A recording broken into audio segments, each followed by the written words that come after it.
Olá pessoal, estamos aqui na nossa segunda-feira, dia 6 de maio, com a nossa lição Ansioso para Perdoar, baseado no livro de Jonas. Quem está ansioso para perdoar? Eu acredito que é Deus, né? Jesus.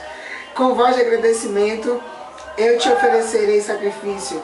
O que voltei, pagarei. Ao Senhor pertence a salvação. Jonas 2, 9. E o que é que nós temos aí? Parece que a lição de jovens hoje está um pouco científica, né?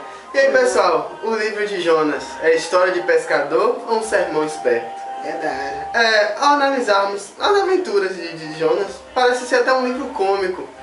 Pela situação, pelas idas e vindas que tem naquela história toda, um peixe, né, sendo incluído pro peixe. Mas a lição traz que o livro de Jonas é um contraste para as visões, predições e avisos dos outros profetas menores. Ou seja, pode ser estranho entender esse livro de Jonas, mas ele tem uma importância muito grande. A primeira questão é o início desse livro de Jonas, que diz o seguinte, é uma frase hebraica que diz: a palavra do Senhor veio a Jonas. Ou seja, isso indica que foi algo profético, que foi inspirado. E algo muito interessante que o próprio Jesus, ele fez um paralelo entre ele e Jonas lá em Mateus 12, 38 a 41, vocês podem ver, que ele fala a respeito de que ele ficaria 3 dias e 3 noites no coração da terra. Da mesma forma que Jonas ficou 3 dias e 3 noites dentro de um peixe, o peixe, a lição traz que ele é uma personificação da morte, ou seja, ele representa a morte. Assim como Jonas ficou 3 dias e 3 noites morto, ou seja, dentro daquele peixe que representa a morte, Cristo também passou 3 dias morto. Nós sabemos que não foram 3 dias completos, mas tem a representação de 3 dias.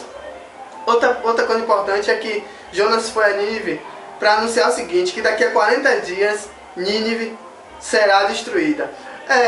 O número 40 é o período que os israelitas eles passaram vagando pelo deserto. O número de anos, né? Isso, o número de anos. E também o período de tempo que Jesus passou sendo tentado no deserto. Estava jejuando, sendo tentado. Então esse período de 40 dias representa, é um símbolo de um tempo de teste. Ou seja, a lição traz que Jonas ele não queria que Jesus concedesse aquelas tentações, aquela provação aos ninivitas.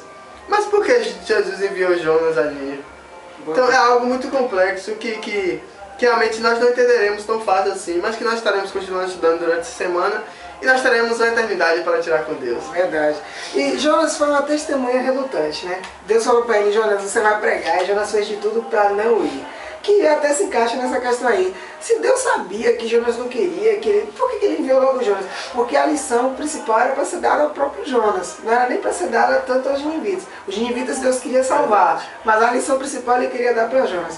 E ali a gente vê que Jonas chegou no barco, e quando chegou no barco começou a ter tempestade. Os marinheiros chegaram e viram, eles tiraram a sorte para poder ver quem iria explicar, e através da explicação eles entenderam por que aquela tempestade estava acontecendo. Perceberam que não era uma tempestade comum, que era uma tempestade que tinha sido provocada pelo Deus que tinha em suas mãos o controle de tudo.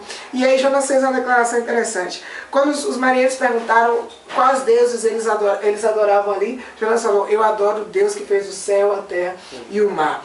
E isso é muito interessante porque Jonas declarou que o único Deus que pode ser adorado ali, na verdade o único Deus real e verdadeiro é o Deus que é capaz de criar. E foi isso que Jonas usou. E interessante é que nesse contexto aí de grande conflito, de Apocalipse, de Isaías, a gente vê adorar aquele que fez o céu, a terra, o mar e as fontes das águas. E esse Deus que ele tem esse poder todo nas mãos, ele faz de tudo para alcançar as pessoas com esse poder que ele tem. Isso é interessante, porque a história fala que assim que Jonas foi lançado ao mar, a tempestade parou. E isso chega a ser impressionante, né? Parece que é um dispositivo que você aperta o botão e deixa ele acontecer. Jonas foi lançado no mar, a tempestade cessou. A Bíblia não dá relatos depois sobre o que aconteceu com os marinheiros, mas com certeza aquele ali foi um contato pleno que eles tiveram com Deus. Porque eles pensaram, eles viram: nossa, realmente, o Deus que esse homem serve, que é o Deus que criou o céu, a terra e o mar, ele faz de tudo para nos convencer de que ele tem em suas mãos todo o controle. E isso é interessante. E a lição traz para nós a última perguntinha de hoje, que é justamente essa: como esse Criador, como Jesus fala com você através do que ele faz? Ele foi capaz de criar essa terra, ele tem tudo nas mãos para falar conosco, para mostrar para nós que nós podemos acreditar nele e que ele tem o controle de tudo nas mãos. Isso é muito interessante. Mesmo Jonas sendo uma testemunha relutante, Deus usou todo esse contexto de Jonas não querer ir para alcançarem naquele momento os marinheiros. E algo muito interessante, será que hoje Deus não está pedindo que você faça algo que pra você é algo contra a sua vontade, é algo que você não está entendendo? Por que Deus quer que eu faça isso?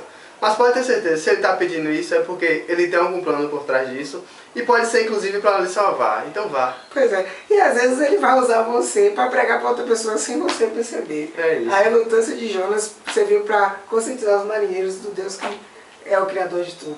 É isso aí, pessoal, até amanhã. Até amanhã.